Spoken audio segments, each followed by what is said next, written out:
ಇವತ್ತು ಇಲ್ಲೆಲ್ಲೋ ನಮ್ಮ ನಾರಾಯಣ ಸ್ವಾಮಿ ಇರಲಿಲ್ಲ. ಅವರು ಜಿಲ್ಲಾ ಪಂಚಾಯತಿ ಅಧ್ಯಕ್ಷರಾಗಿದ್ದರು, ನಾನು ಜಿಲ್ಲಾ ಪಂಚಾಯತಿ ಮೆಂಬರು. ಗವರ್ನರ್ ರೂಲ್ ಬಂದ್ಬಿಟ್ಟಿತ್ತು. ಗವರ್ನರ್ ರೂಲ್ ಬಂದಂಥ ಸಂದರ್ಭದಲ್ಲಿ 73rd 74th ಅಮೆಂಡ್ಮೆಂಟ್ಗೆ 73rd 74th ಅಮೆಂಡ್ಮೆಂಟ್ಗೆ ಚರ್ಚೆ ಬಂತು. ಇಲ್ಲಿ ಕಾಂಗ್ರೆಸ್ ಗೌರ್ಮೆಂಟು ಇದ್ರೂ ಕೂಡ ಜಿಲ್ಲಾ ಪಂಚಾಯತಿ ಭಾಳ ಪ್ರಬಲವಾಗಿ ನಮ್ಮ ಕರ್ನಾಟಕ ರಾಜ್ಯದಲ್ಲಿ ಇತ್ತು. ಮಣಿಶಂಕರಯ್ಯರಿದ್ದರು, ಕರೆದು ತಿದ್ದುಪಡಿಗೂ ಬಂದಿದ್ರು. ನಾನು ಕೇಳಿದೆ, ನಮ್ಮಲ್ಲಿ ಇದೆಯಲ್ಲ, ವೈ ಯಾಕೆ ಬೇಕು ಇದೆಲ್ಲ ಇದ್ದಿದೆ, ವಿ ಆರ್ ಆಲ್ರೆಡಿ ಸ್ಟ್ರಾಂಗ್ ರಾಜೀಜಿ ಅಂತ. ಅದಕ್ಕೆ ನಾನು ಕೇಳಿದಂಥ ಪ್ರಶ್ನೆಗೆ ಅವ್ರು ಹೇಳಿದ್ರು, ಡಿಕೆ ಒಂದು ಕಾಲ ಇತ್ತು, ಇಡೀ ಕಾಲೇಜಿಂದ ಸ್ಟೂಡೆಂಟ್ಸ್ ಎಲ್ಲ ಬಂದು ಲೀಡರ್ಸ್ ಆಗ್ತಾಯಿತ್ತು. ಈಗ ಅದೆಲ್ಲ ಮಸ್ತೋಗಿದೆ. ಪಂಚಾಯಿತಿಯಿಂದ ಪಾರ್ಲಿಮೆಂಟ್ವರೆಗೂ ಕೂಡ ನಾಯಕರುಗಳನ್ನ ಸೃಷ್ಟಿ ಮಾಡಬೇಕು, ಅದನ್ನು ನಾವು ಸೃಷ್ಟಿ ಮಾಡಬೇಕು. ಈಗ ನನಗೆ ಗ್ರಾಸ್ ರೂಟ್ ಲೆವೆಲಿಂದ ಬೇಕು. ಅದಕ್ಕೋಸ್ಕರ A leader is one who create leaders, not followers.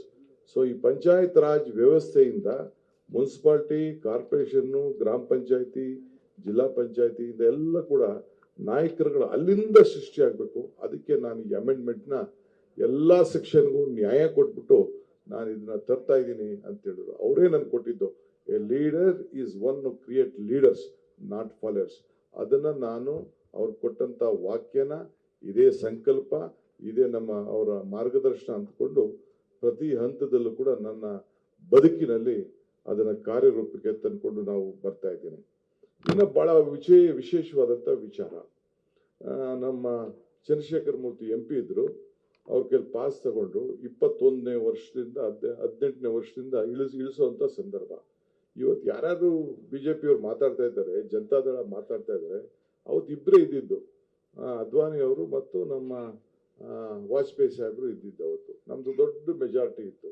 ಏನೆಲ್ಲರೂ ಆಡ ಹುಡುಗರುಗಳಿಗೆಲ್ಲ ನೀವು ಓಟ್ ಕೊಡ್ತಾ ಇದ್ದೀರಾ, ಆಡ ಹುಡುಗರಿಗೆಲ್ಲ ಓಟ್ ಕೊಡ್ತಾ ಇದ್ದೀರಾ ಅಂತ ಏನೆಲ್ಲ ವಿರೋಧ ಪಾರ್ಟಿಯವರೆಲ್ಲ ಟೀಕೆ ಮಾಡ್ತಾ ಇದ್ರು.